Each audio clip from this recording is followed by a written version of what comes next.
Did you start 2021 looking to learn a new skill? In this video, I'm going to show you how to go from novice to expert in the shortest, most efficient route possible. I'm Andrew Barry. I teach people how to teach on the internet. Welcome back to my channel. Let's dive in.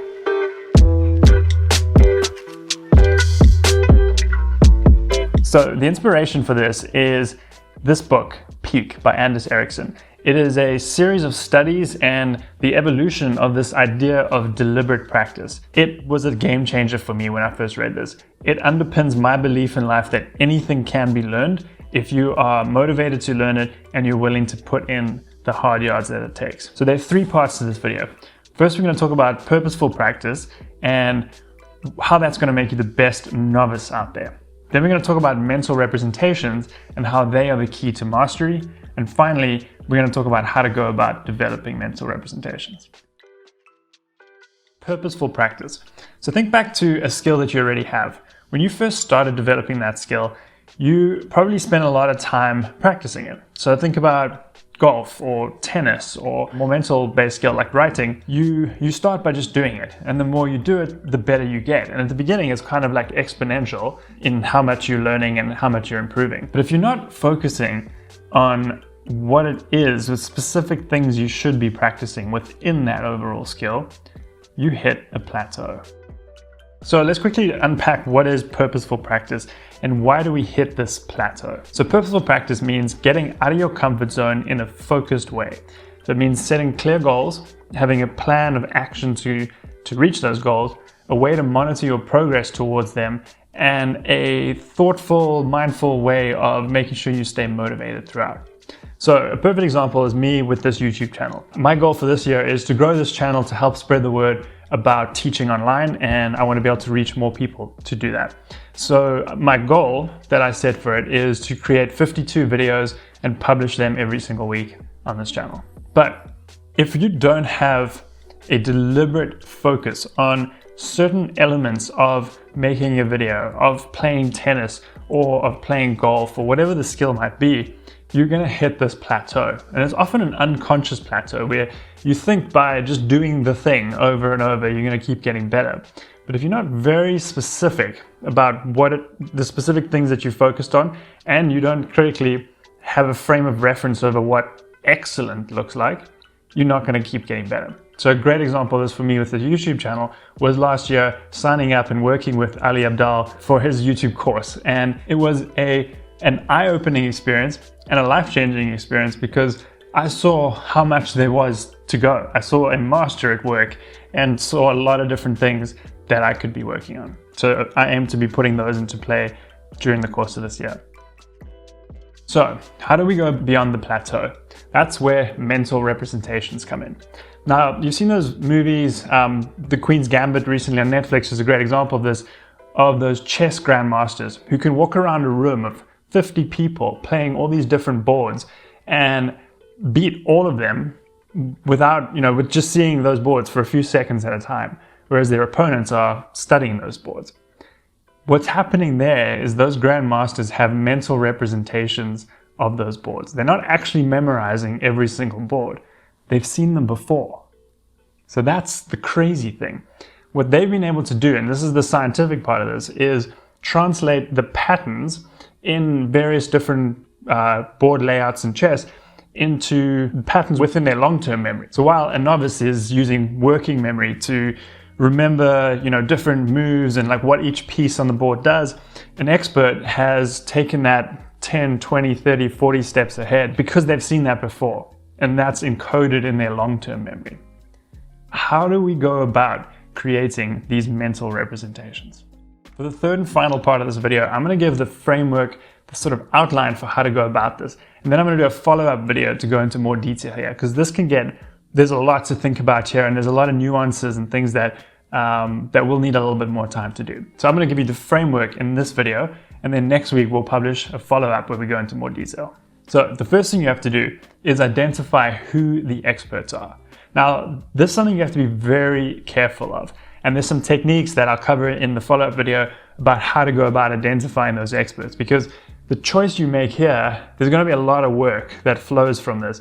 So you really want to make sure that the person you've identified as the expert now is the right expert for you. The next step is then figure out what it is that they do that makes them so good at what they do.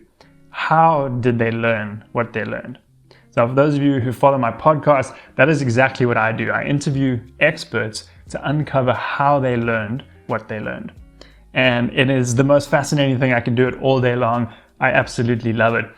And so go and listen to a few of those episodes. There's some clips posted on this channel where you can really kind of understand the development of mental representations that these experts have gone into in domains like systems thinking, poker, animal tracking, design, professional rugby coaching.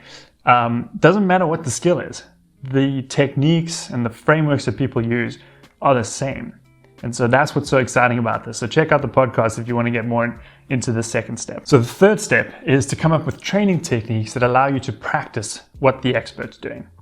Okay, so a great example of this is Mozart, one of the greatest composers of all time, an absolute prodigy who created an incredible body of original work.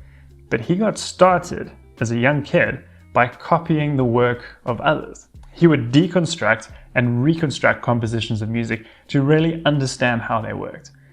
Great writers do this too. It's actually recommended, if you want to start writing well, is to take passages or paragraphs or even entire chapters of your favorite writers and write them out yourself by hand to really get a feel for what the cadence of writing is like and what how to create those turns of phrases so that you really start to encode that in your long-term memory and create those mental representations that they have when they were doing it themselves. There's a cool thing that's happening here in that an expert who has created this amazing new work of art or produced something incredibly creative has first understood the rules of the game that they're playing and then figured out how to break them.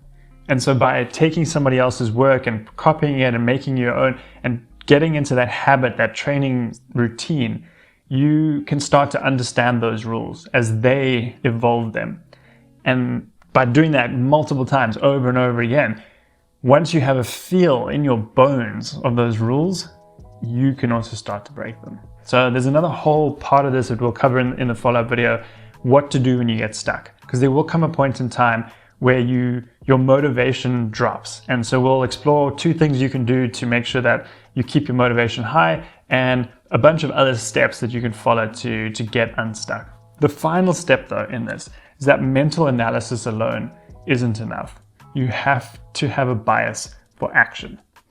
You have to go and get on the golf course and play over and over and over again. And remember, this isn't just play. So someone like Tiger Woods, when he practices, and you can check all online, tons of videos of him just doing hundreds and hundreds of repetitions of the same swing or the same, using the same club, different aspects of his game. But he's not actually just playing. He's focusing on one specific thing and he's practicing that over and over again until it's natural. It's part of what he does. So have a bias for action, but make sure that action is focused and deliberate. Again, this is a thing we'll cover in more detail in the follow-up video, but it's really helpful at this point to have a coach, someone that can point out what you're doing and what to focus on. It's very hard to know that yourself, and that's sort of the difference between purposeful practice and deliberate practice, and why so many people hit that plateau and never move beyond that. So I'm a big fan of coaches. I'm a coach myself and have worked with a lot of coaches in my career. So it's such a crucial component of this. We will get into that in a lot more detail in the follow-up video. Right, so there you have it.